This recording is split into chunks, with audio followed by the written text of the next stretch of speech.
Hello, and welcome back to the Your Everyday Strength podcast. My name is Josh Sternberg, and if you are just joining us for the first time, thank you very much for being here. If you are returning, if you've never watched this on YouTube, then this means nothing to you, but we're in a completely different environment today, and the reason for that is I have a very special guest here and very, very fortunate to actually have him come here live in person rather than talking to a camera for the first time on fucking Zoom or whatever it might be. So I just want to welcome the man himself, Jimmy Judge. Thanks for having me, bro. Appreciate it, man. Yeah. Honestly, like Beanie is fucking sick. Yeah. So for the people who may not know who you are at home, give us an intro. Give us the bio. So my name's Jimmy Judge. I travel. I'm very fortunate now that my full-time job is traveling around the country doing the country and starting to get international, which is sick, doing food challenges. So I'll film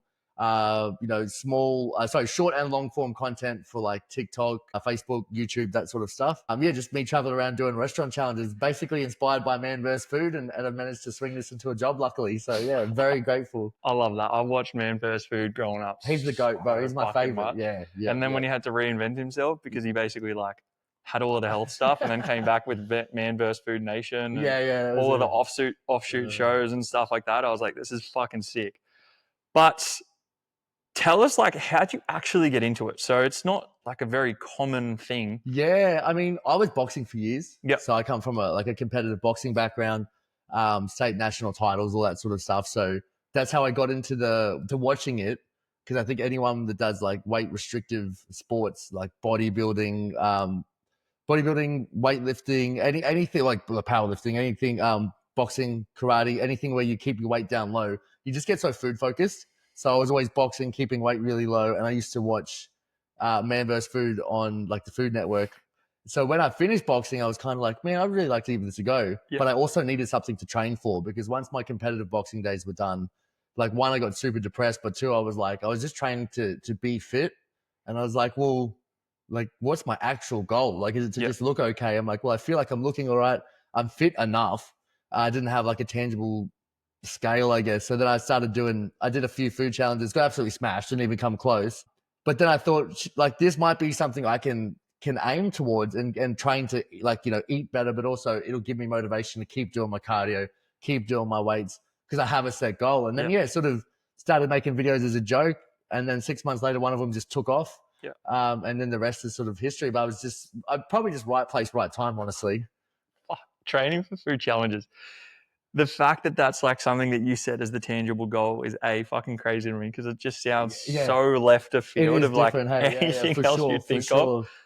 But give us like an insight as to how that actually works. Like, what is it that you do from the training aspect of things to allow yourself to be able to do this?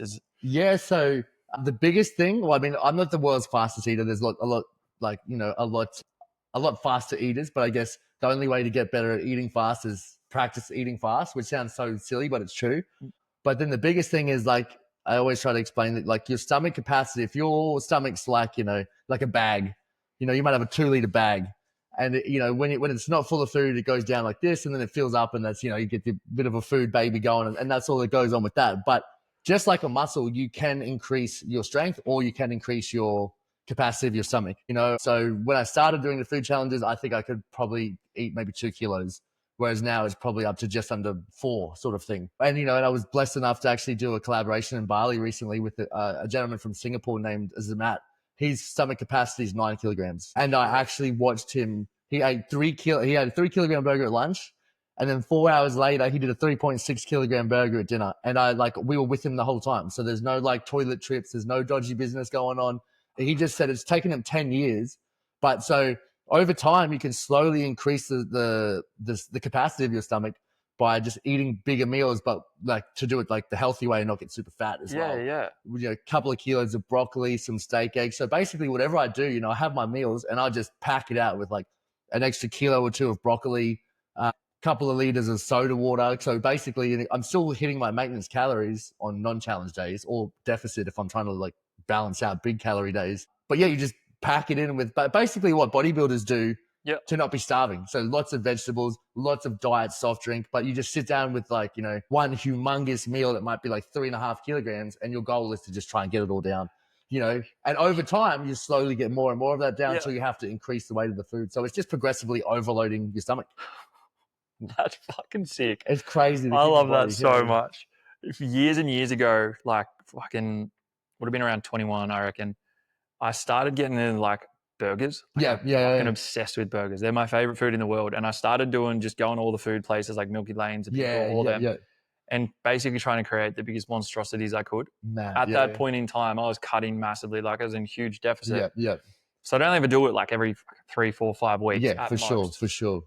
But I started to work out that like the size of these burgers I was able to put away was just fucked. Like they would leave me rocked for like a couple days and stuff like that. Yeah. How you're obviously, you know, when you're packing full of like broccoli and all this sort of other things like that, how have you found like digestion affected or nutrition and stuff like that? How are you balancing all this stuff out? Because I'm assuming now the food challenges are a little bit more regular than they were previously. 100%. I've been very blessed to come from like a bit of like from a very in-depth sort of training background. Like I was a personal trainer for years, and before I went to work in the juvie and that sort of stuff. So I've sort of managed to take away little bits and pieces from different people I've met. So I've got like a really stringent like gut health routine. And also too, if I'm doing too many challenges back to back and I start to feel my digestion and stuff slow in that, I'll take a break. Okay. I'll take a break. But I've been really fortunate that I think your body really does adapt to what you give it. Like, you know, a lot of people go, man, you must have like terrible like indigestion, this and that. I'm like, honestly, nothing. Like I feel like I don't get indigestion. I don't get heartburn. I don't really have I don't have even post challenges. I don't really have like issues with the bathroom. It's not like, but I think it's just like from progressively doing more and more. And I didn't jump to anything crazy. I just kind of worked it up. Yeah. But yeah, if anything, like my only complaint is on non-challenge days, I'm starving because I'm just so used to eating big volumes. But that's when I just sort of lean more on low calorie drinks or like no calorie drinks. And I'm normally pretty sweet. Like, so when you first started this and it was all sort of kicking off and you're starting to get in the habit of it, tell me or tell everyone, how did it actually start? Like, I'm assuming at the start it wasn't just a job. It wasn't something you were able to actually do. It was how did this come about? Because I'm sorry. No, you go. So like I was working in the mines. Yeah. So that's sort of like I was really blessed in that sense because I was week on, week off. And I also like just the stars aligned. I had a week off and my partner at the time, she was a nurse. So I had a lot of time because she was shift working. So, you know, she'd be on night shift. So I wouldn't want to bother her. So I had a lot of free time by myself. So I was like, all right, like there's only so many hours a day I could train. Yeah. So I was like, all right, I'm just living in the gym. So when I started to get into the food stuff, it also opened doors like, all right, I need to learn how to edit.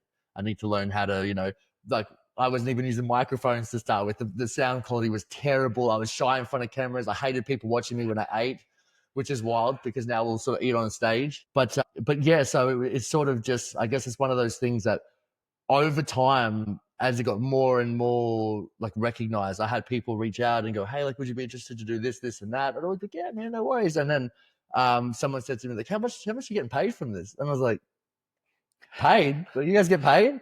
They're like, yeah, we'll get paid. What do you get paid? I was like, you're joking. So for ages, people were just like, and bless them, they're not doing anything wrong. But they would just go, oh, just, you know, we want to come in and do this challenge.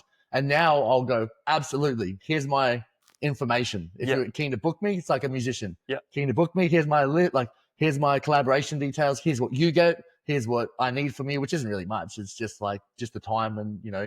But yeah, before I was just like working in the mines, and then I would pay to travel to these places and do them like free promo basically. Yeah. Because I just really loved it. But then I was really lucky actually. The Australia's best eater by a lot, like by far, James Webb. He kind of took me under his wing and just like basically ran through how he does it. You know, like you approach these businesses or they approach you, or you just tell them where you'll be. You know, sometimes they'll be back in Townsville where we're from and like where we lived, I guess, and just be like, hey, 3 businesses, I'm here for 4 days. If you guys want to book me, I'm here for 4 days. A lot of the time they'll all be like, yeah, sick. If you're only here for, let's book you, let's get you in. Yeah. So you should do like a bit of like a tour almost, like a musician. So that sometimes I'll do things really close and make that money and then take a bit of a break. But it took me like probably the better part of 18 months to actually realize I could monetize it and then I don't want to say ruthless, but also have I hate asking for money. Yeah.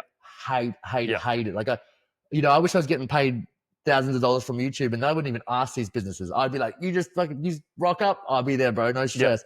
But because that's not the case yet, and you know, within Australia, we don't get paid for TikTok or Instagram. Yes. So it doesn't matter if we get 1 million views on a video on Insta, it means $0. So yeah, it's taken me a while, but it's just been from basically playing like self-manager, like reaching out to these places, having a calendar, here's a date, or like, hey, I'll be in Brisbane next week. Would you be interested in doing a collaboration? So, and from doing that, I've managed to turn it into more of turn it into an actual job. But it's been such a I guess step by step by step. It's taken it's gone really quick, but the amount of work to take it to a job behind the scenes has been so much more than I would have anticipated. Yeah, of course. And I think that even looking at that from my background of being PT, coach, etc., I was very, very much of the similar mindset. Like I fucking hated, you'd almost get scared to tell people how much you cost. Yeah, you feel bad. You feel bad to a degree, but then at the same time, you look at it from the perspective, and the way I've had to start looking at this from my lens is people come to me because they need a service. For sure. If you go to a mechanic, you need something done. Of course. If you go to the doctor, you need something done. If you come to me, you need something done, whether it's strength training, nutrition, whatever the case might be. People come to you because they want the promo for their businesses, or they want the exposure, or they want to see what you can do with the challenge. Give it a bit of an edge on that. And it fucking takes time. Like it took me years. And it wasn't until I started working with one of the companies I worked with that they essentially told me, you charge this now, that's it. Nice. And it was double what I previously charged. Wow. You're undervaluing yourself. So price is this, is that okay? Like now, if I'm on a console call or anything like that, it's not even a second guess. It's like, hey, this is what I cost. This is what is included. That's it. Like this is what you get, because it comes from a fact of for me, I know that I can bring value, and I know that I can provide a service to that person to help them achieve the goal that they want. Yes. For you, you know you can provide value to that business, company, for sure, 100%. eatery, whatever the case might be, and it's going to be mutually beneficial for both of you, right? So I think that that's really critical from a business perspective. And with the way the world is nowadays with social media and all these other things, like we see influencers making hundreds of thousands, if not millions of dollars. For sure. We see some of these people with their promo codes and their activewear brands clearing $1 million in a year. And you're like, it's a fucking job. It's a job. Social media is a weird fucking job. It's a weird sphere, but you're right. It is a job. You're exactly right. Yeah. 100%. And I know within the world I work with, it's fine. Like I'll tell people I'm an online coach, blah, blah, blah. When I first ventured out and started playing footy again, I shied away from saying online coach because I was like, it's got a bit of a negative connotation to it. Unfortunately, sometimes. Some people think it's like the Instagram girls and this, that, and the other, and that's all they think about it. And at first I was like, oh no, I'm just a strength coach. What gym do you work out of? Oh, actually I work from home. I'm fully online. And then I was almost half nervous about the boys finding my social media because going into a footy environment with men will be men kind of thing. And I was like, fuck, I'm going to get roasted. And the complete opposite happened. They found my social media the week I launched the potty, shared it, and then it all followed and were like fucking positive feedback. Awesome. That's awesome. Yeah. I was like, dude, I'm fucking stressing about something that I did not need to stress about. Yeah. It's my job at the end of the day. I just fucking need to own it. Like, I like to say I'm pretty fucking good at what I do. I'm sure you like to say you're pretty good at what you do. Yeah, I mean. And how long have you been doing it now, like full time basically? Full time only since like November last year. Okay. So like, just over probably 6 months now. Yeah. And you've been doing it roughly for 18 months total? Yes, total. Yeah. So that's so weird. So we didn't talk about this at the start because I didn't want to say it, but one of my best mates and me, we found you like ages ago. Yeah. Would have to have been right at the start of this point. Yeah, probably. Yeah. And we would always, because I love food. I've always loved food and stuff like that. I've always followed like all the burger pages and all of that sort of shit. I'm just like, fuck, I just love watching people eat food that I couldn't eat at the times and stuff like that. And I think one of the biggest, and over time I've unfollowed some of them and things like that, just the way social media is. One of the biggest differences and the reason that both of us fucking frothed your content and loved everything about it was the way in which you actually carry yourself. Oh, appreciate that. Thank you.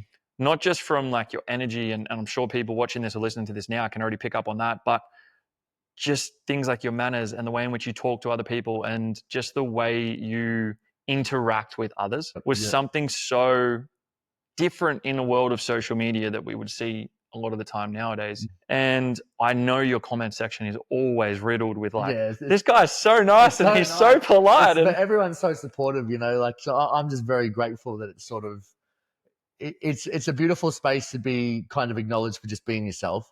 you know, particularly for myself, I was always kind of shying away from the social media tag because there is a lot of negative connotations, and I feel like fake gets thrown around a lot. So, you know, that was the one thing. I never made these videos to like be popular or be famous or well known. But I thought, you know, even if I'm making these videos, I never want to be fake. You know, I'll be a million things before I'm fake. So I really appreciate that, because that's the one thing I was like, I don't care what goes on with this stuff as long as it doesn't take away from who I actually am. Because it'd be very easy, I think it'd be very easy to change over time based on what you think people want to see. But I think that's the quickest way to kind of like fall off in a sense, because then you know. Yeah, it's that authenticity, and that's something that I resonated with a lot. And I'm not gonna lie, I knew for a fact that you'd be the same way in person No, I appreciate that you are it, online. Thank I you. was banking on it, but again, it does have that. Like, I know so many online coaches who I see online versus in person, and I'm like, the person you are in person is fucking amazing. Be that online, for sure. and you're going like, that's for me. I'm very much someone who wants to be authentic. Like, the same way I show up online is the same way I want to be in person. Yep. If I'm swearing online, it's because I swear in person. If I say things online, it's because I say it in person. It's one and the same. I don't want it to be like, this dude's so different face to face. It's like, are you fake online or are you fake in person? Like, what is this? And it's like, I never wanted to get caught up in that either. And it is so easy to sit there and be like, you might watch other food bloggers and see how they act or how they are. And bro, it's hard. The desire to sell out sometimes, because, you know, like for where I'm at the moment, like I'm my own boss. Obviously, I get paid per bookings, etc., etc. So doing fine, but definitely where I'm like, you know, every month we're getting better, but we're still not there yet. So when you have these, talking about authenticity, have these gambling companies reaching out like, hey man, we'll give you like $5,000 a video, we'll give you 10 grand this, we'll do this, and it's like, in this moment, would that help so much? But overall, is that what I'm about? Like, I'm not against gambling. I'm not against drinking. I'm not against any of that. And I say that in my videos, I'm not against it, but I won't promote something that myself or people that I love have had problems with, because that's hypocritical. But like you said, it's very easy and very tempting sometimes to just go like, oh, if I did this, would I get that? But, you know, I guess that's, like you said yourself, the goal is to be met in person and then go, and I appreciate that, because that's the nicest compliment and the best one that I receive is like, oh, you're just the same in person. Ah, that's good. Yeah. I'd hate for someone to go, oh, don't meet the people you like online because he's a wanker. And I'd be like, far out, like, you know, shit like that. Like, there's nothing worse. And I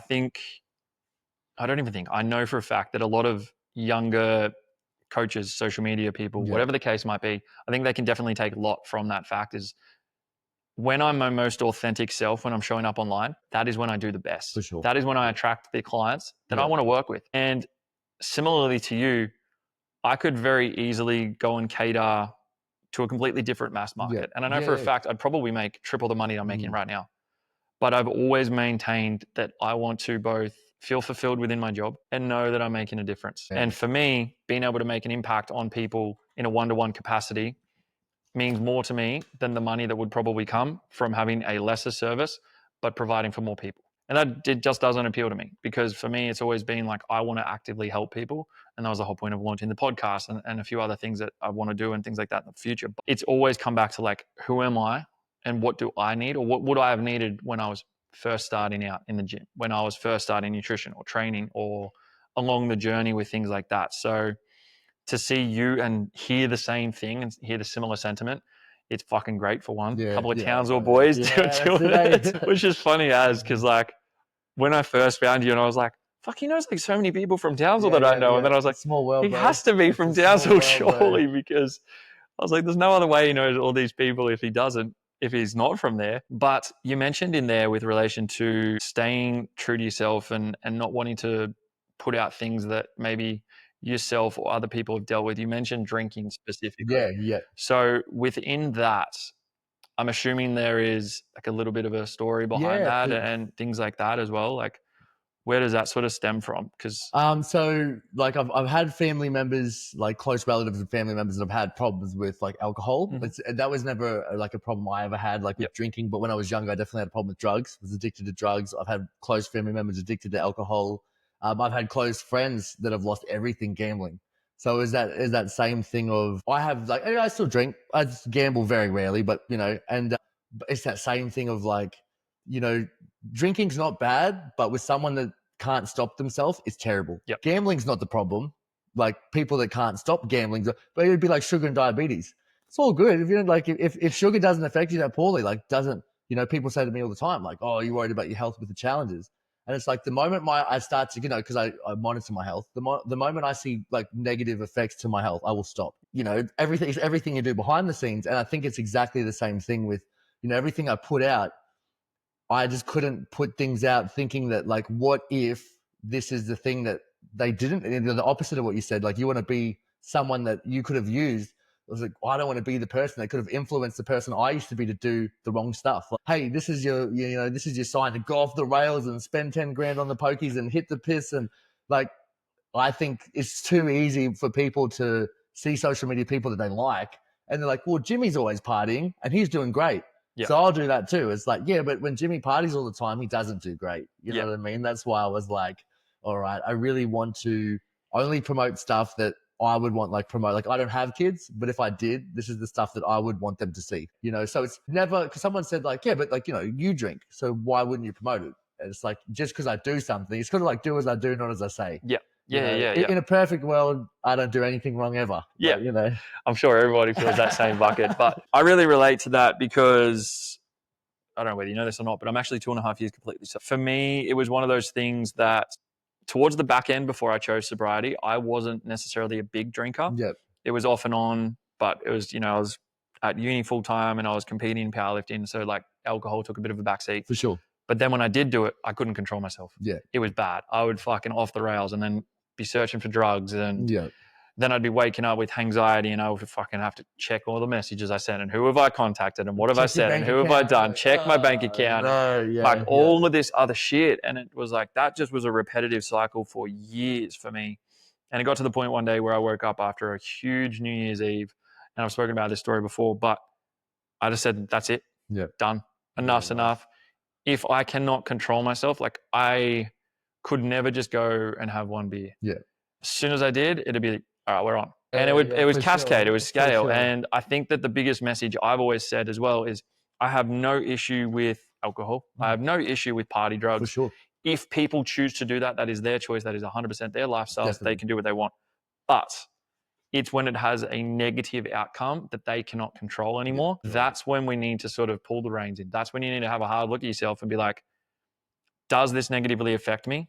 Yes. Can I control it? No. Okay, well, what can I control? Yeah. Not getting to that state. Yeah, for sure. So for me, that was the biggest thing. And I know when I've spoken about it in the past, people have reached out who are either trying to, choose sobriety or going through certain things like that and whatnot. And it's helped them. And then on the other side, I said, I play in a footy team. The boys have a beer as soon as we get off the field. And I hang around the club.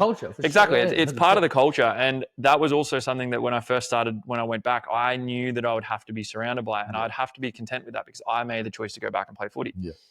And I've said to all of the boys, I'll finish, I'll watch the seniors, and then I go. Yeah, I don't hang around for any of the after events.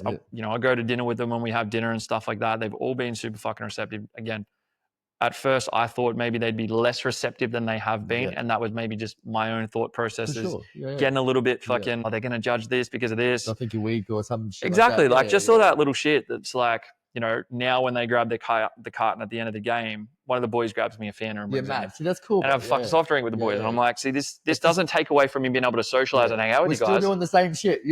I'm not getting drunk for you. You don't need me to be drunk for you. Exactly. So I think it's really good just to hear you sort of almost relate a very similar message in a different realm, but coming from the perspective that you can actually control it. For sure. And you've said yourself, you're not going to be willing to promote anything that doesn't align with your values. For sure. Or you don't want to run the risk of putting out anything that can potentially have negative harm on anyone else, which I think is fucking beautiful.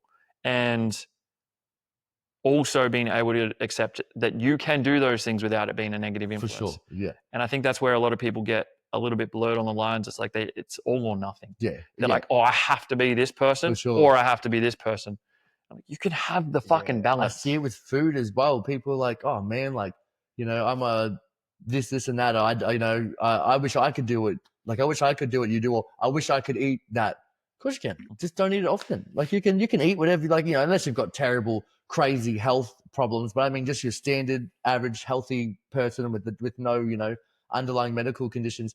Oh, I wish I could eat that. It's like, of course you can. The trick is to just, 80-20. 80% of the time, make sure you're just eating good food. And it's that same thing like you said, but some people as well, I also appreciate that some people don't have that food thing of like, oh, I can have a big challenge, but I'll go home and like the next day I'll eat salad. Or like, if I've had a crazy few days, the next day is just proteins and greens. Like it's a bore, but I can do that because I don't, like you said, with the drinking or the drugs or alcohol, some people can't stop. That like once they have that burger, they're like, oh, we're on now. We're going to go on a full. But I think it was like me realizing exactly what you just said is we all have our own things.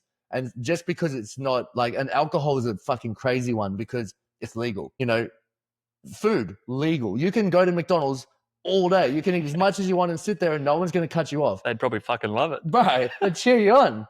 And, with the drinking, like, it is so, like, championed. Oh, it was wasted the other night. Got on you, Jono. Like, it's not a problem. And it's only the illegal stuff that everyone's like, oh, he does drugs. That's bad.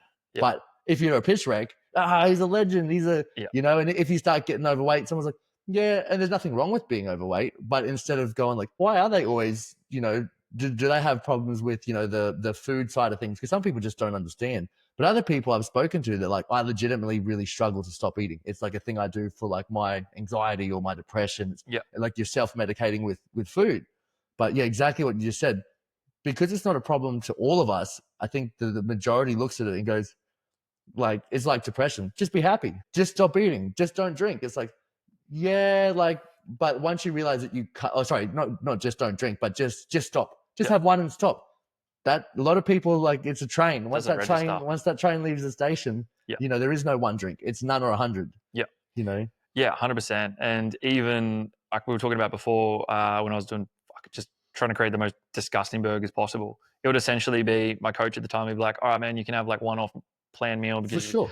And so I would just go out and be like, all right, what is the biggest monstrosity I can possibly create? Like that, that's cool. And I remember one time, the coach I had at the time, he was like, all right, I need you to send me through on MyFitnessPal a rough overview of what you think you're going to create, just so we can somewhat keep a gauge on it.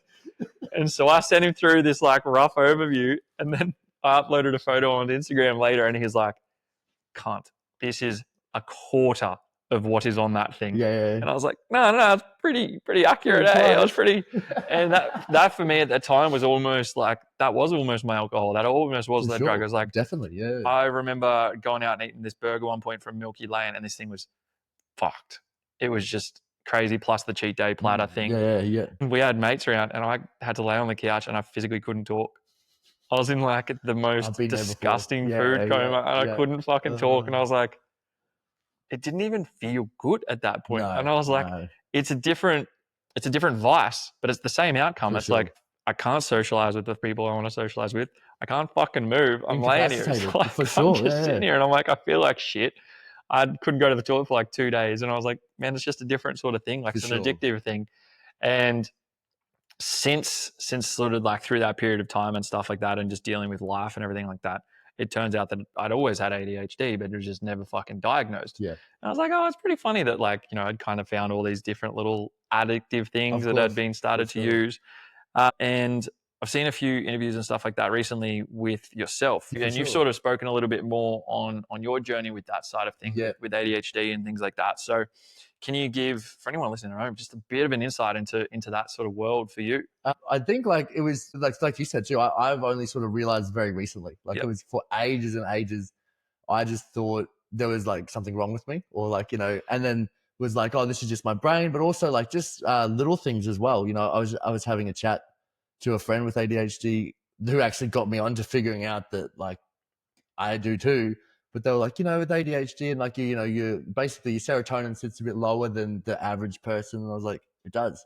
They're like, yeah. I'm like it just like my eyes just opened up. I was like, man, I just thought I struggled at being happy. They're like, oh, true. Like, do you struggle to focus? I'm like, no, not really. They're like, okay, so what are you up doing at the moment? I was like, well, I'm doing this and this and this and this and this. And they're like, okay, so you're not actually, when's the last time you've focused on one single thing? Yeah.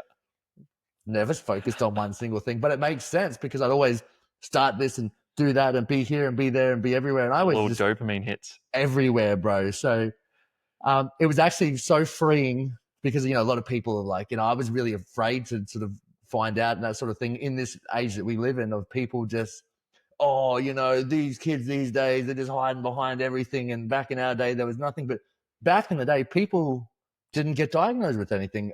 I feel like the numbers would have been the same if there was as much diagnosis. Yep. We just ignored stuff, depression, anxiety, all of this stuff. It was still prevalent, but people just didn't talk about it. Yep. But yeah, like you said too, about like not wanting to talk to your team about the coaching. I didn't want to talk to the world about that initially because I thought, oh, they're just going to think it's just like, here we go. Another clout chasing one that's like, oh, I struggle to focus.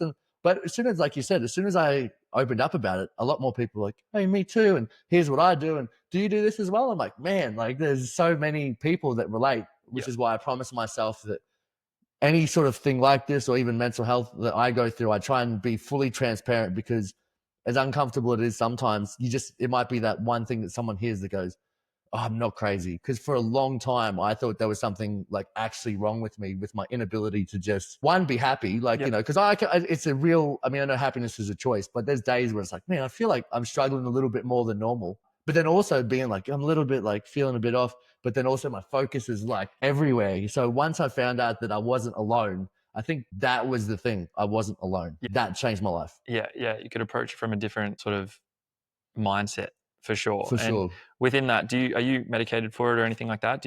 No, so I'm not medicated, but it's one of those things that like I could be. I believe I could be, but I've sort of been very lucky in the sense where, you know, I had a chat to doctors and stuff like that. And they're basically like, you know, this is something that we could do. Here's some options sort of thing. Knowledge is power. So the more I kind of found out about it, and they're like, here's some ways people manage it. And then just reaching out to friends that I knew are the same. And, you know, some are medicated, some aren't, but it was just finding out like what, why, and how. And then it's sort of like, once I got a grip on it, I was like, all right, well, this is how, you know, this is how it works. Cause before I was just like, you know, struggle to do this or struggle to do that or this and that. I'm just crazy or I'm just dumb or you know, negative self-talk that we all have. But I think just finding out was just like such a big help for me because I knew I could actually act on it, you know, for sure. Yeah. And it's so weird because your journey sounds very similar to mine. And something you said at the start was like, you thought there was just something wrong with you kind of thing. Yeah. That was like the mindset I'd had for years since a kid. I was always like, I know I'm different. Yes. I don't know how. But I would always just be listed as like to that so a naughty, he's just a naughty, disruptive kid. He's just this. And I was like, but I was also really fucking smart. And I was crazy athletic. Yeah. And it was like, growing up, I played sports 7 days a week. And now I'm like, it's not normal. But now it makes sense because I couldn't fucking sit still. Because so I was always moving. Constantly doing something. Yeah. So instead of me just finding destructive ways to do it, I was always playing footy or it was school sport or I was at the skate park or I was doing this or I was doing that or I was whatever the fuck case might be. For sure. And now looking back, I was also someone who was diagnosed very, very late. I was 25 when I got diagnosed. Yep. And it was after many, many years of like incredibly up and down mental health where I'd gone to a couple of psychs and they were like, yep, one of them was like, yeah, you got ADHD. And then she sent me along for a diagnosis. And that psychiatrist at the time was like, nah, because you sometimes nap in the day and you've taken MDMA. She labeled me with BPD instead, which is like pretty fucking severe. And I didn't fit any of the other criteria for BPD. Quite different, like vastly different. But she just said because I can nap and because I'd done MDMA that I was BPD. And the worst part was when she explained it to me, she's like, I got good news, I got bad news. The good news, you don't have ADHD. The bad news, you got this. And then she's like, here's a script for drugs, go on your way. And I was like, you just told a 20-year-old who's like depressed, has, you know, attempted suicide in the past. Yeah. This is a bad thing. Yeah, bad news. Not giving me any form of like help with any of it. It's just, see you later, off you go. Drugs. Good luck. Yeah. And then it wasn't until a few years later when I went back to that psychologist that referred me to the psychiatrist originally. And she was like, no. She's like, I don't think you have BPD. She's like, I've worked with you for 6 months now and I do not believe that to be the case. Whatever the case might be. And then I went to another psychologist and he was like, mate, you've got ADHD. He's like, we need to get that sorted first. Yeah. And the day that I got diagnosed from the psychiatrist, it was as if this like huge weight had lifted off my shoulders. Yeah. Similar sentiment to what you were saying in terms of like, now there's an answer to some of this stuff. Before when I was told, no, you don't have it, it's like, okay, so what the fuck is wrong with me? Why can't I concentrate? Why can't I focus? Why can't I do this? Yeah. And I ended up self-medicating off of mates all through uni by buying their Dexies to survive university actually full get time through, for sure, plus because you plus need all to this. focus, man. And then when I went back to this second psychiatrist, I was like, hey, mate, just so you know, I've been self-medicating for 3 years on Dex. Is this what I've been taking per day? Blah, blah, blah. And he was like, and how do you feel? I was like, great. Yeah. All right, cool. We're gonna run with this and we're gonna sort all this out properly. And then since then, similar thing, like I've been able to dive deeper into it, find a little bit more about it. How can I help myself? How can I manage it better with my work and things like that? Like I sit behind a computer for a long amount of time throughout the day. So for me, that concentration is necessary. Vital, for sure. And within the first 6 months of being diagnosed, my whole life changed. Everything just got fucking better. Yeah, nice. And even just that acceptance of myself, that there wasn't actually something wrong with me. And it's so fucking weird because I watched one of your the podcast reels that popped up the other day, and then you said something that I've said in like a few different convos and stuff like that, is that you look at ADHD as a superpower. Oh, for sure. Yeah, for sure. And I want you to explain your thought process behind that one.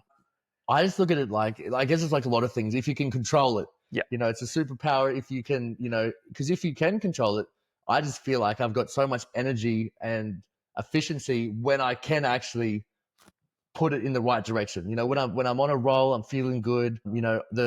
I've got all my ducks in a row and I've done the proper preparation to be where I need to be. I feel like I get so much done. And then people are like, how do you get so much done? And it's like, because I just don't stop.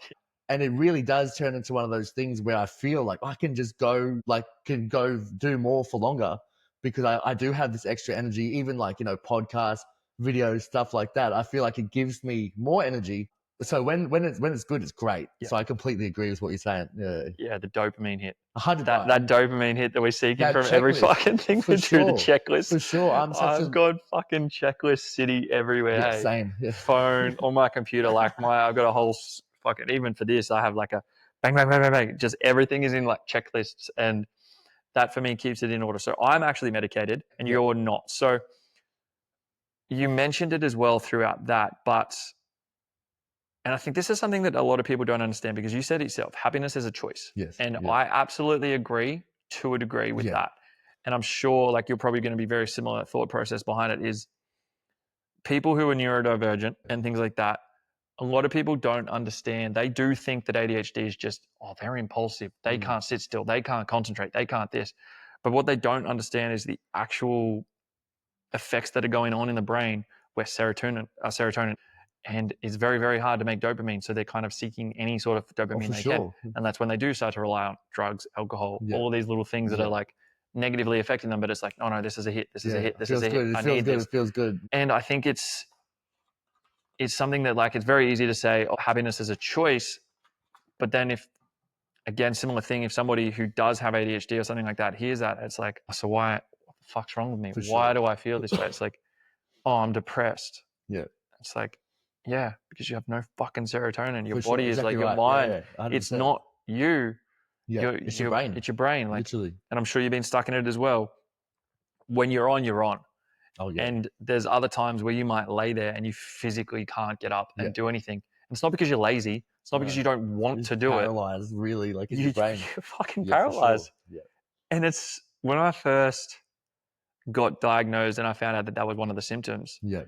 My whole mind changed, because I, for years, had this negative self-talk and self-image. I was like, I'm so motivated when I want to do things, but I'm just fucking lazy when I'm not, or I'm just this, or I'm just that. And it was like, it had affected one of my previous relationships. So I wanted, it sounds so weird, but I wanted to do house chores, but I physically couldn't sometimes. Yeah. There was times where I'd work full time, study full time, trying to compete in powerlifting, all of this other shit. By the end of the week, I was so fried that I had to physically just lay on the couch and not do anything. You got nothing left. And it wasn't because I didn't want to do things. I just physically had nothing left to give. And there was nothing within my brain that I could convince myself, even tried the countdown timer and tried this and it physically was just like, I can't do this. And then you start to be like, what the fuck's wrong with me? Why can these people do this? Am I lazy? Am I shit at this? Am I just a bad person? Am I not?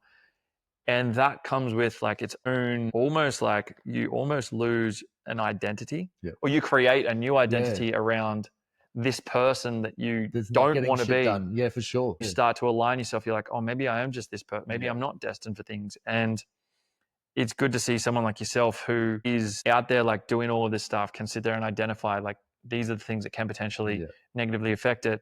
And you seem to have found some really, really positive advices for this with your work and with your social media and all of that world and realm that you've built for yourself.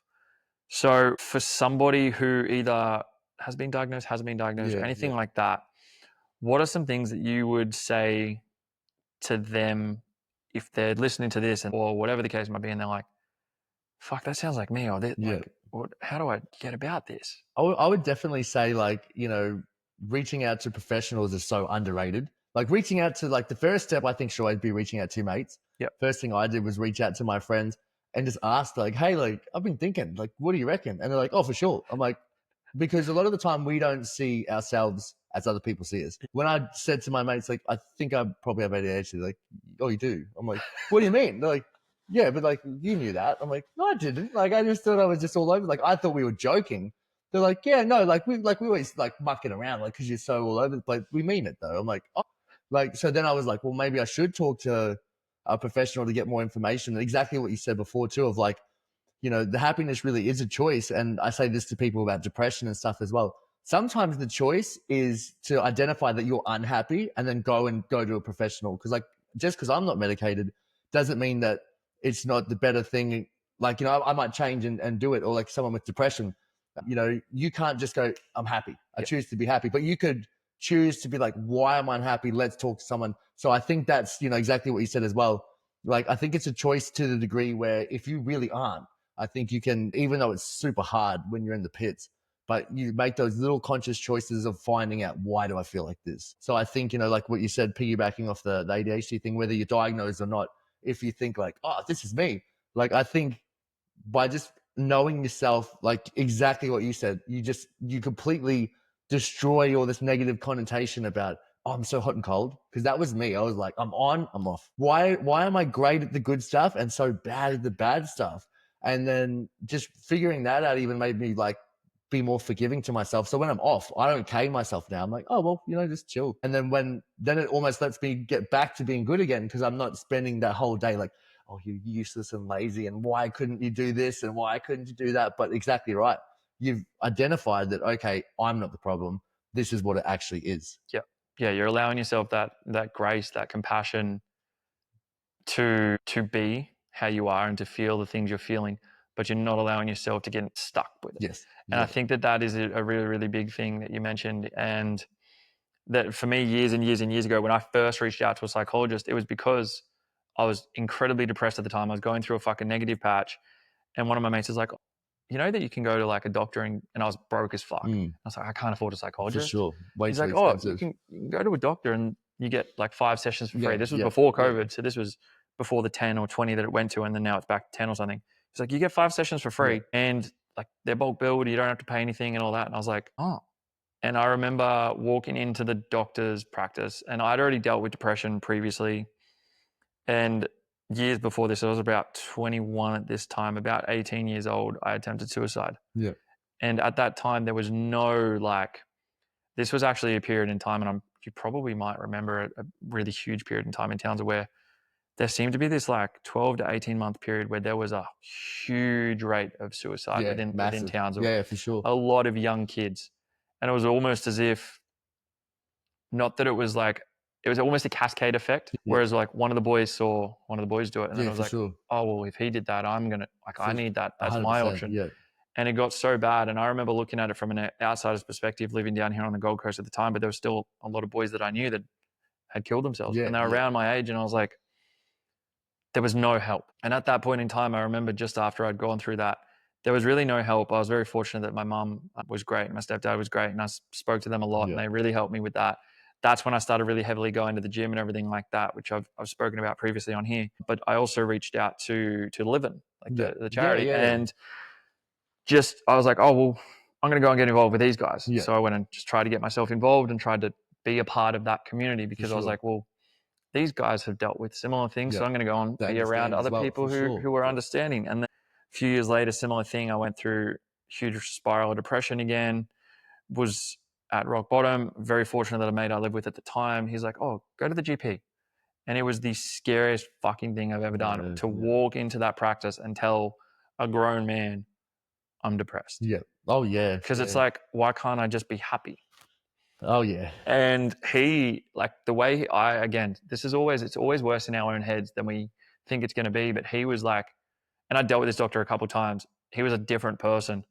He'd like just melted, and he was soft, compassionate, kind. He was understanding. He was all of these things that you need when you're in that 100%. situation. And then when I went through that process, I was like, oh, this is great. Yeah, for sure. Yeah. And then again, started to get good, implemented all the things that they were talking about and everything like that. Went back a few years later after a bit of a spiral with the breakdown of relationship and all this sort of stuff. And similar thing, I started to get on like a really good wavelength with it at all. And that's when I went through the diagnosis process and life started to get better. I could emotionally regulate a little bit better and all of this other stuff. And then it was more recently within the last probably month or so, within the last probably 9 months, my life's changed dramatically from where it was this time last year. Yep.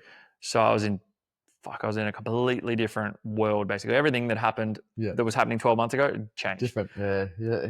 Like, it is fucking crazy. And I had all of it happen within about a 6-week period. Wow. Everything just flipped on its head. Yeah.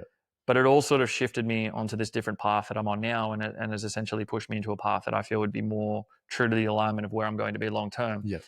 And one of the things that came with that is I've been doing a lot of personal work, personal development, and all this sort of thing. And then I went back to the GP and I was like, hey, what is the process about if I'm not depressed, going to a psychologist, setting up a mental health plan and things like that? Because realistically, psychologists are still fucking expensive. Oh yeah. I don't care who you are. They're great. They have. I would recommend every single person go to a psychologist if they can. Agreed. But I understand the barrier to entry can be so expensive for people. The cost of living by itself is too much these days. Agreed. Exactly. And I was like, okay, well, if I need to come up with the money, I'll figure it out. I'll make it work. But I went back to the doctor. He's like, no. He's like, we want you to be more proactive. Man, he's like, if you're feeling good, that's so good, and you can work on more positive. And I said to him, he's like, we're going to run through the actual mental health questionnaire. And he's like, he had my records from when I was 20. He's like, mate, this is the best they have ever been. I was like, difference.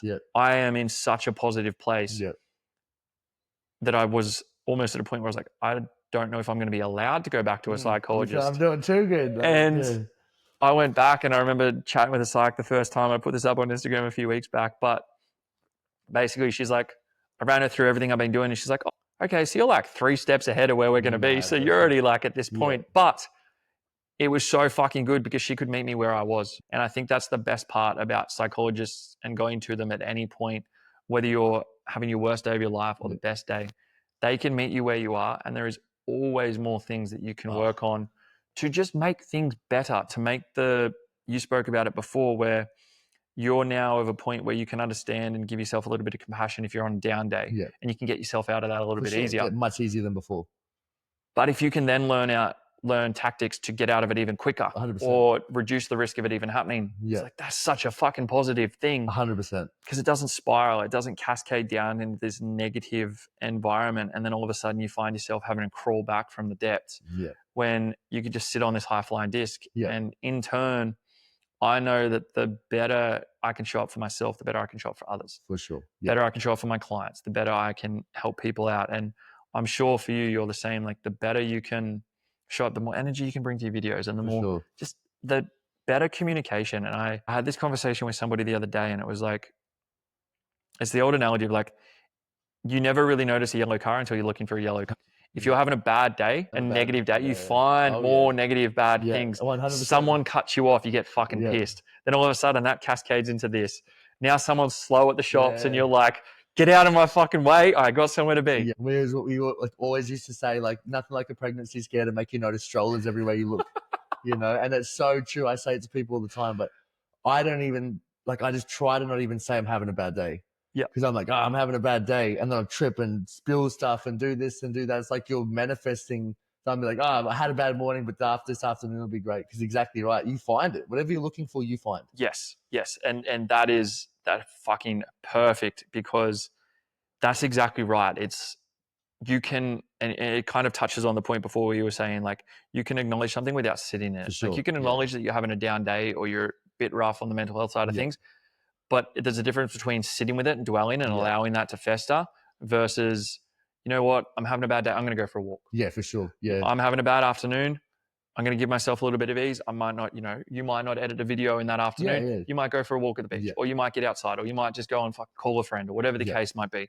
I'm very fortunate I have Sammy. So if ever I'm like getting real flustered with work or whatever the case might be, I'm just like, all right, dude, we're going for a walk. We're going to the beach. We're going to do something that's external to that to take us out of it. Because of exactly that, I've learned that over time, happiness is a choice, but it's a choice that we can control. And you can't just sit there and be like, I'm depressed. Oh, now I'm happy. Exactly. It's like you have to actually take yourself out of that environment.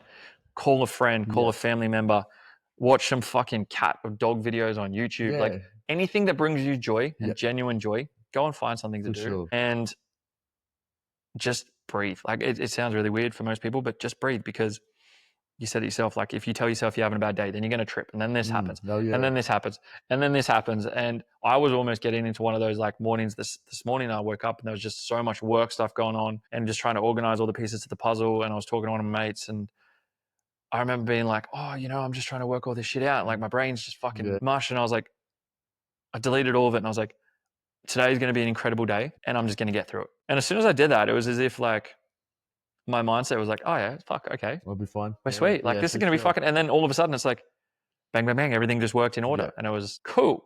And the more that happens, the more that you see it, and it, whether people want to delve into, any form of, and I speak about it every now and again with any form of like spirituality and stuff like that, but with alignment and being in alignment with your path, your destiny, and all of this sort of stuff. Focus on negativity, you get negativity. Focus on positivity, you get positivity. It's not easy to be like, and it's very, very fucking, it's almost impossible to be in the depth of the bottom, depressed, and be like, I'm the most positive person in the world. Yeah, sometimes it feels like an act. Find the next emotion. For sure. I'm depressed. This is going to pass. I'm going to feel better. Tomorrow is going to be a new day. Or, okay, I'm going to take myself for a walk. Sometimes for people, I'm going to get up and have a shower. Yeah. Like there's no benchmark of what you need to be able to get up and do. But the second you start looking for the next, even if it's the most minor positive thing that you can do for yourself, again, it's going to build into that little habit. Like some people, it might be, okay, I'm going to make myself a nice meal. And that's fucking great. And that's a win, tick it off. It might be, I'm going to get up and have a shower. It might be, I'm going to go to the beach. I'm going to do this. I'm going to do that. It doesn't necessarily matter what it is. It's just a matter of like finding whatever your thing is. And doing it. Doing that for you. And on the other end, when you are suffering depression or anxiety or dealing with this sort of stuff, it's not enough to just be like, oh, I'm depressed. You said it before, but like kind of identify a little bit as to, what's happened around that, as to why. I've had a bit of a bad day. One of my videos didn't hit as much as I was hoping it would. Why do I feel like this?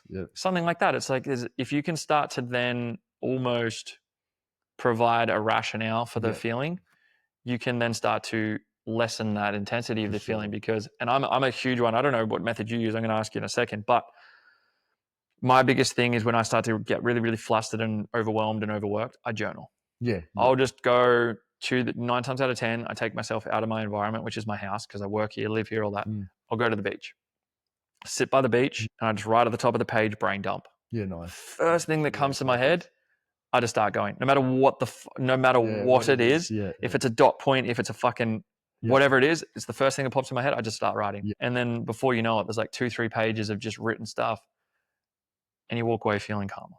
So for you, like, what is it that you find helps? Or you do? It really just depends. But a lot of the time, like, it just depends what mood I'm in. I find talking, like, I'm a big talker. Like, I'm very close with my dad. I'm very, very close. Like, I've got a couple of best mates, and none of us live close. So I find that sometimes when I'm really not feeling it, like talking to dad or talking to one of the boys, not about how I feel, about what they're doing. Because just hearing, like, it kind of almost reminds me that stuff, it's not that bad. It's a bad day, not a bad life. Or, just like I'm a really big music fan. So like you said, like going for a walk, blasting music, going to the gym, blasting music, basically just whatever was, because a lot of the time I just feel like with the social media stuff, editing, responding to messages, responding to comments, dealing with businesses, taking phone calls, organizing planes, planes, trains, now the car, living in the car. It's awesome. But if I just keep trying to do that thing, that just makes it way worse. So I'm like, all right, well, I'm going to call dad. Not about work, nothing about, I'm going to go for a walk, going to go to the beach, But just, I think exactly what you said, getting away from like what is the environment that is normally stressing me out. And it's always almost work, because that's the thing that we put all of ourselves into. Yeah. So, I don't think I could ever like outwork the overwork. So it's sort of just like getting out. You're just getting out of that space. Yeah. I think, and just doing like a hard reset, being kind to myself in the sense where, all right, like you said, today we might not edit that video. All good. Like, let's just go. What do you feel like doing? Sometimes it might be like, oh, let's, let's call a friend and get a meal. Let's, I'm a big walker. Yeah. I honestly I'll just walk. Even sometimes if I'm really, really stuck on something, I'll just walk with no music. And I might walk for like an hour, 2 hours, because I just find like all pacing. Yeah. We had that cyclone in the Goldie. I think I cut like 20,000 steps one day, just pacing around the house thinking, but it helps me think. Yeah. But yeah, exactly what you said. I think everyone's got our own different things, but Yeah. I'm like a real, like, think it out of my head, but just got to walk while I do it. Yes. It's almost that physical nature. Yes. But you're able to then, because you're physically doing something, it's almost as if you're able to take away the scrambledness in the brain. Oh, definitely. I can relate to that. I'm a massive walker myself. I love going to the beach every morning. First thing I do, Yeah. that's how I start my day every single day. Rain, fucking pretty much up until Cyclone Alfred. And then I didn't go for walking at the beach. But he has a little raincoat. We strap up and we just go down, because that for me is something I've identified that like I can't wake up and get straight into work. Yeah. I have to wake up and do that. And it's just, it doesn't even need to be much. I'll pump great music as I'm walking down there, but then I don't listen to music when I'm just to allow myself that like time with myself, I guess, similar to what you're sort of saying. And I think that, yeah, absolutely. Everybody can find their own thing, their own way to deal with it. And there's no one size fits all approach. You could try fucking multiple different things. You can try all of these different aspects. It's fucking so weird how common you're saying things, and I'm just like, holy fuck. For sure. Because I also am very close with my dad and my mum, and I'll call my dad when I'm on a walk, or I'll call my mum, and I'm just like, similar thing. It's like not even to talk to them about what's going on. It's like, what are you up to? Yeah. My dad's a truck driver, so he's just driving in his truck all the time. He's like, tells me about all the shit that's going on with his truck, and I'm like, great. Perfect. I needed that. A little bit of the distraction that I needed. Or I'm very, very fortunate. My housemate who lives here, Kiva, I've known him since he was 15. I've coached him since he was 15. He's 21 now. And him and me are very similar in the sense of like just the way in which we think about things, life, etc.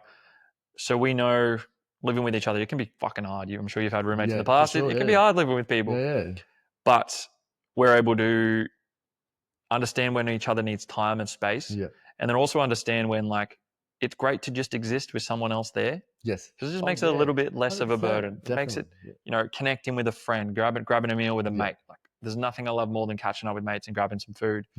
And that for me is like, that's my socialization, because I work at home.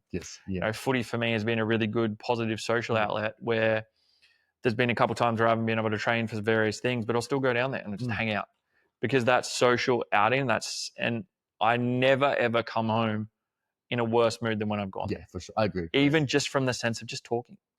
Getting out into fresh air, getting some sun, chatting shit. Chatting shit with the boys, or fucking whatever the case might be, grabbing a feed, whatever it is. Like there's so many different positive ways to actually deal with it. And I'm so glad that like there's someone like yourself who is actually putting that out there as well. And spreading that awareness, because you said it and you started to list off all the things that you do with work. And I know for a fact that there's probably some smart ass sitting there out there in the world going, oh, you make videos for a living. It's not that fucking hard. And it's yes. And you know what? I sit behind a computer in my spare bedroom with my dog, listening to music, writing programs for people. In the grand scheme of things, probably not that hard, but it is mentally fatiguing. It can be physically fatiguing, because mental fatigue carries with it physical fatigue. Our brain utilizes a majority of our fucking carbs for energy in a day.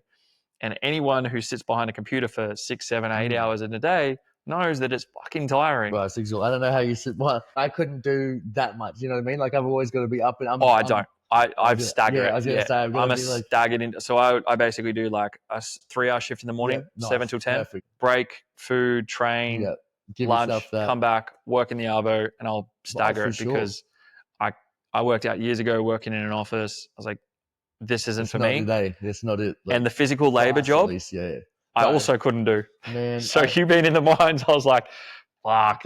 It was one of those things that, exactly what you're saying before, it's like particularly with the older generation, it's like they almost need to hear I really ate shit for years. Yep. Like I was a secchi for years, like in Townsville. So I had many fights on Flinders Street, but I was working 2 or 3 jobs at any one time: security guard, hospitality, PT. Did that for years. Worked in the juvie, so the kids' prison for 3 years. Underground for a year. And once the older gen hears this, they're like, oh, now you're doing videos. That's awesome. Like it's almost like you need permission. Like, you know, if I had just left school and did the videos, it'd be like, you don't even understand how the world works, kid. Yeah. Which I do understand, but I look at it differently now. Like if someone were to come out of school and do what I'm doing now, it has hard days. Like it's not easy, but do I enjoy it more than the other jobs I had? It's probably similar to what you do. Is it easy? No. Do you enjoy it though? Yes. Yeah. It's good hard work. Even when I'm exhausted, I'm still like, this is exhausting or this is stressful. And I'm like, how lucky that I can actually do it. And I think that's the thing. I find that people that don't like their jobs, they're the people that are the ones that are like, oh, like smart comment. Where people that like, you know, I've got mates that love their jobs. Yeah. They're just like, yeah, bro, good on you. Like, you know, happy people are happy for you. Unhappy people find the fault in your oh, you want to complain? You eat for a living. And it's like, no, I just go, yeah, man, you're right. Like which it kind of brings me down sometimes. It brings me down to earth because like I think about it. Oh yeah, like realistically, it's not that bad. Like it's not that bad. But yeah, funny, isn't it? Like that bit of that tall poppy syndrome where people will be like, oh, like you know, even though you're a coach, how hard is it? It's like, yeah, but you've never done it. Like it's hardest to scale, and like you know, what's easy for someone would be super hard for someone else. Like you said, these guys love the mines. Yeah, they're great at it. You and I, no way. But also, they couldn't do what you do. Yeah, you know, all different skills, all different people. 100%. And I've seen that with mates. You know, I was very young when I first identified. I was like, I can't do a physical job. I would not survive as a chippy. I'd not survive as a fucking carpenter, any of that sort of stuff. A lot of respect for them, but I couldn't do it either. Yeah, I got mates who all do it, and they fucking successful as all hell, and they work, you know, 8, 10, 12-hour days in the sun, slogging it out. And I'll always say to them, I could never do what you can do. And fortunately for me, I've got friends who are very, very, like I've got great mates, and they're like, oh, I could never do what you do. Yeah. Because they're able to identify that. Yeah, for sure. And I think it is definitely a generational thing. We're starting to see a little bit of a shift between the older and the younger generation, where the younger generation has seen all of these different things come to fruition with social media and all of that. A couple of the older generation, and I've seen it in, you know, family and stuff like that, who are stuck doing the same job for years on end, that they fucking detest. But they're almost at a point where they're like, "Oh, I'm too old. I can't change it." Yeah. Whereas before. you've been able to you've been able to go from all of these different jobs, and now you're doing something you fucking love. Yeah. I was the same. I was able to go from all these different jobs, and before like PT, I did real estate, and before that, I was doing fucking retail and like all of this other stuff. And it's like, did any of that fulfill me? No. Did it serve as like, you know, a bit of a runway to where I am now? Yeah, learn customer service skills and how to deal with different people. You as a secchi, you know how to deal with fucking conflict resolution, definitely. Deal with all different types of demographic people, how to chat people down, how to talk people up, like all of these different things that whether sometimes you even sit there and think about it or not, like you'd probably utilize some of these skills all the time within your new things. All the time. Dealing with different businesses. Sure. I'm sure that there's probably some businesses who are like so crazy positive and bring a great vibe and everything like that. And I'm sure there's some that are just businesses that are just, they don't even mean to be like, have a negative sort of persona about them, but that's just how they are. And it's like, if you can't deal with those kind of people, or if you've come straight out of school and you've never really dealt with people, you're not going to know that. You're going to be like, oh, they fucking hate me. Yeah, they don't want to work with me. Why is this person such a prick? It's like, they're not a prick, man. They're a small business, small family-run business who are probably swept off their fucking feet. They're working 50, 60, 70 hours a week, keeping a restaurant afloat or keeping whatever their chain is afloat and things like that. And it's like, as soon as you can sort of have that thought process for other people and you have those life skills and learn those lessons, I think it's great. I think anybody who comes up fucking doing whatever the fuck they want, I love it. I love hearing anything people are doing that's different nowadays. I'm like, dude, that's fucking sick. Like, for sure. I wish I could have done that as a kid. Like, I wish I could have been this or that. It's like, there's always going to be, and I'm sure in, 20 years time, it's probably, I'm going to look at some things and be like, how the fuck is that a job or whatever? Hard to understand when things change. Like, I think just being within this environment, and I definitely, you mentioned it, like the tall poppy syndrome can be massive. It's like, oh, you're an online coach, you work from home. And I'm like, Yeah, and for years I worked in a gym and I would tell people I count reps and talk shit for a living. And I fucking love it. And I guarantee that if you had to talk to 8 different people for 8 hours back to back to back For to back sure. with no rest break, you couldn't do it. Yeah, you'd be exhausted. And it's not even from like a negative place. It's like you're great at what you do For sure. and you fucking thrive in that environment. I'm not. This is what I do. It's 100%. fucking just as hard mentally, emotionally, whatever the case might be. Working one-to-one, you were doing PT. Yeah. You take on a lot of other people's. You become a therapist. Exactly. You are a therapist. You become a secondary therapist. Yeah. It's like you're taking on all these negative emotions. If somebody's having the best day, the worst day of their life, you have to absorb that energy and try and make it better, or whatever the case might Definitely. be. And if there's one thing I could wish for, is that people could just maybe see that a little bit more, that aspect of things. Just, it's not hard sometimes to, you said it already, like unhappy people will find things to be unhappy about. Happy people will find happy things to be happy about. I think if there's like one thing people could take away from this, it's you can choose to be happy or you can choose to be unhappy. And it can just start from the smallest little change in your environment or change in circumstance or change in what you're doing to shift that mindset to a more positive one. And it doesn't have to take much at all. Like it really doesn't.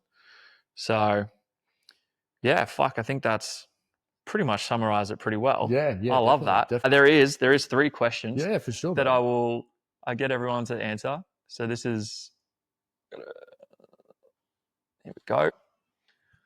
If you could tell your younger self one thing, what would it be? I've been asked this a few times. I always say the same thing, and it's just like Dad said to me, and this is probably the favorite thing he's ever said to me, which is just be you, you'll be all right. Because I think, when I was younger, it was always sort of thinking about like, you like trying to be like, as we do when we're younger, you want to be popular, you want to fit in, you feel like you're different, you feel like you're weird. I always did. But as I've gotten older, I just really lean into who I am. And then I've been blessed that now I'm in a circumstance that from doing that, people are like, hey, it's this guy. We love this guy. But for years, I was just really like a watered down version of myself out of fear of being judged. So once I realized that you've just got to lean into whoever you are. Like the people that love it, love it. The people that don't love it, don't love it. Like that some people hate it. Some people hate me for no reason. Some people love me for just being me. And so I guess, and not even no reason. Some people hate me for just being me, but it makes it so easy to know. I never have to think about shit. I don't have to wonder what will people think. It's like, if they get it, perfect. And I think I didn't realize that till I was way older. I spent so many years, even I remember being young, trying to be cool, trying to fit in, doing shit that I didn't even understand what we were doing. I was like, why are we even doing this? But everyone else was doing it. So it was like, I've got to fit in. I want to be like normal. I want to be popular. And then like, I think, the older and older I got, I was like, one, nobody's normal. Normal is a lie. Like we've all got stuff. Yeah.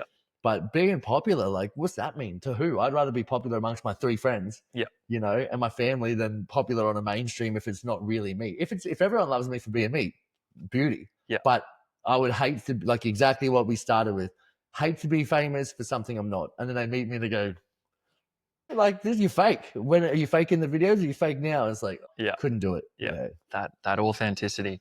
I think, fuck, it's definitely something that, it's actually crazy how much stuff you've said is like resonated with the exact same thought process that I've got and stuff like that as well. And it's just great to have someone like so relatable with that. Question 2. Yeah. Favorite dog breed? Favorite dog breed? American Staffies, because I have one. But like I've got my son, the American Staffy. That is not my child's son. He lives in Townsville with my mum because she's got a dog and they bonded when I was in Townsville. So because I knew I'd be on the road, like I live in a van right now. I've just started, like I'm traveling around Australia doing food trips in the van. And my boy is like a big, like running around, wrestler. He's a big teddy bear, but loves wrestling the other dogs. So I just couldn't take him away from his mate. So I visit home almost once a month lately, but it's been once every couple of months, and we hang out and he's stoked as, but I've got to say American Staffy because he's American Staffy. I like it. And final question, one mindset shift, technique, or quote that helps you. Comparison is the thief of joy. Fuck yeah. It's like 100%. When I'm running my own race, I'm stoked. You know what I mean? What I'm doing now is different to what I was doing last week, and I'm just, as long as, I guess it comes with what you're doing as well. I'm very similar to you in the sense where I'm actively looking to better myself. So I'm not comparing myself to other people, but I also know I'm doing the work. Yep. You know, so I know that if I just keep doing what I'm doing, things will keep getting better because I'm making positive changes. But then, you know, I'm comparing myself, like, you know, particularly like it's getting better and better that I don't even look around as much. Still acknowledge people. Good on you, bro. You're doing great. But, you know, even in the content world, you look at someone else, they're popping off. Yeah. They've got a brand deal. They've got this. They've got that. They're in LA. They're doing, and I'm like, oh, like, I don't have that. And then you think, nah, stuff that. Good on you, bro. Stoked for you. Yeah. And then half the time, from having that, like, good on you, bro, like, I'll clap for people until it's my turn. Having that mentality, like, people then go, oh, we like this guy. And then I've got so many opportunities from just being that supportive, chill guy. Yeah. Because otherwise it turns into this like, oh, like, I suck and they suck. They're better than me. And you turn into this like Gollum from Lord of the Rings. Yeah. And it's just like, why am I comparing? Like, this might be like, and you know, maybe they go on to change the world. I hope we all do. But, you know, we never know. Like, this might be my chapter 2. And they're chapter 10 or vice versa. Someone might be looking at me like, oh, you know, I want to do what he does. Well, just try, just do it. Like, you know, I've got people that reach out and be like, I want to do what you do. And it makes me happy to be like, hey man, here's how I started. Do this, do that. Don't do this. Like, don't get an agent. Don't pay people to do this crap. Like, because it's that same thing of, you know, and the biggest thing that I tell people all the time is just you be happy with what you're doing. Yeah. Because if you like compare yourself to me, like, you're not me, I'm not you. So like, it'd be like if I was like, oh, I'm not as strong as you, I suck. Of course I'm not. Like, we're different. Like, it's just, of course, you know, that's why someone said like, oh, I'm not very good at eating, can't do what you do. It's like, bro, just don't worry about what I do. Worry about what you do. Are you better than you were last week or like last month or last year? Yeah, way better. You're winning. Yeah.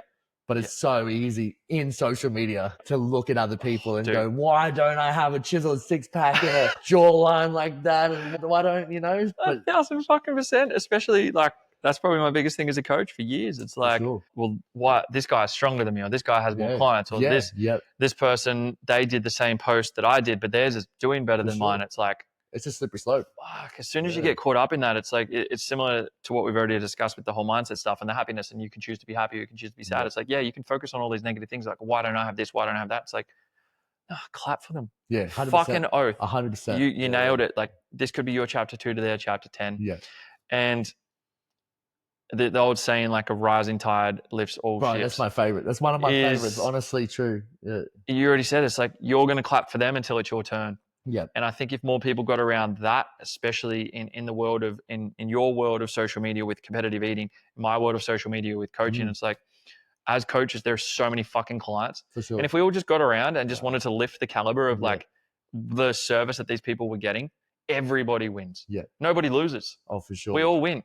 You guys all win. Like, it's just, it's a matter of that all happening. Like exactly what you said. It's the whole abundance thing. There is plenty of views and likes and money and clients and all this stuff for all of us. Like, I'm not going to eat all the food. There's plenty left. It's only getting bigger. It's only getting bigger. And better. the more of us that do whatever your specific thing is, that's more people that are validating that your thing is legit. Like, if there was only one of you doing it, people would be like, oh, I don't know about this online coach thing, bro. I've only ever heard of you. But there's lots. And people go, oh, that's totally legit, man. I know loads of sick. Like, that opens up the door. It legitimizes what you're doing. And then when you are specific like yourself, it opens up the door for people finding, I like this guy because he does actually care. He's not a cookie cutter guy. He actually cares. Like, the more in the industry, the more people are like, yeah, sick. You know? Yeah. But people don't see it that way sometimes. No. They just think everyone's a competition. They're going to take all my clients. I'm going to have no one like... 100%. I've been in that fucking mindset. You know, when you work in a commercial gym and there's 20 other PTs, it's you're hard, like, man. that guy's going to take that. He's talking to that person. No, but I was talking to that person. So it's like,